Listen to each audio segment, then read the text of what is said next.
Stop loss. The concept of a stop loss is very similar to a take profit, but it is the other way around. It's the opposite, actually.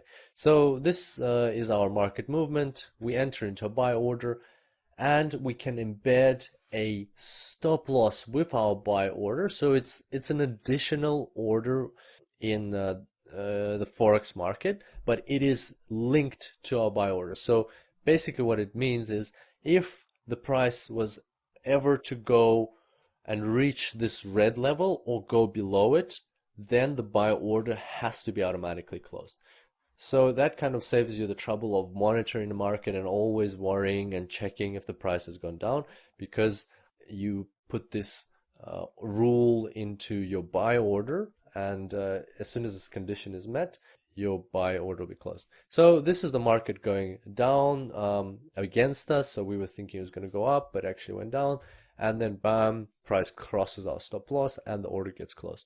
Of course, this yields a certain loss on our account. So at this stage you would ask, why is a stop loss good and if it brings losses? Well, let's see what happens to the market further down the track. It goes a bit up, it goes down, it goes up, and then it goes further down. So as you can see, there could have been potentially a much higher loss. Say this one, or even this one. So, or even more than that.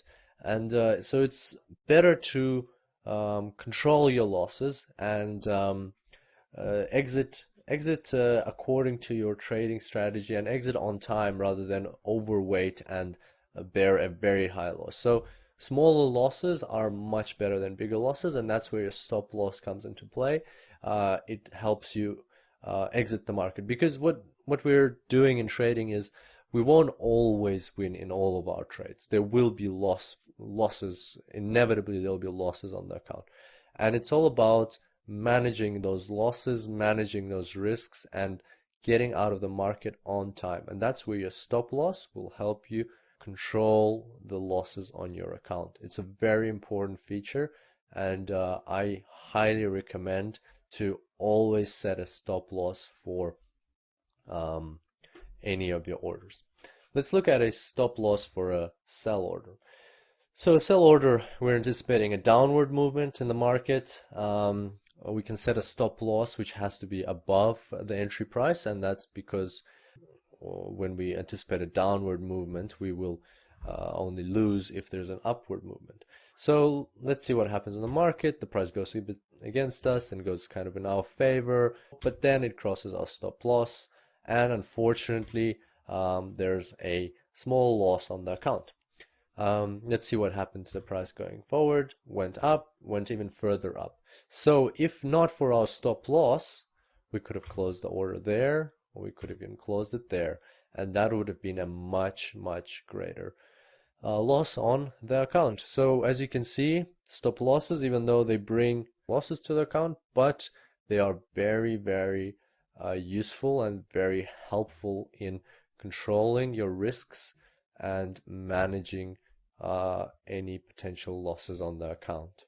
And so just a final note to finish off, take profits and stop loss can and probably should be set together.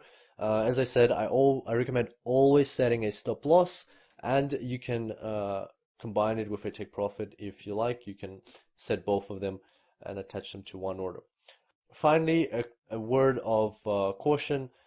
Sometimes when the market volatility is very high, for example, during in market news, your broker may not be able to execute your stop loss. It is a very rare condition, but sometimes happens when there's just basically no price, no takers at your stop loss level or take profit level. And what will happen then is a massive slippage can happen, and even though you have a stop loss, it's not 100% guarantee that your order will be closed at stop loss. It's probably like a 90-95% guarantee, but sometimes it does happen that an order can slip through. That's an inherent risk of the Forex market. You have to be aware of that, and that's why I highly recommend having a look at my tutorials on fundamental trading and seeing how to kind of understand when there's market movements, so you avoid trading at those times. That's what I personally do. I kind of stay out of the market when I know there's going to be massive movements.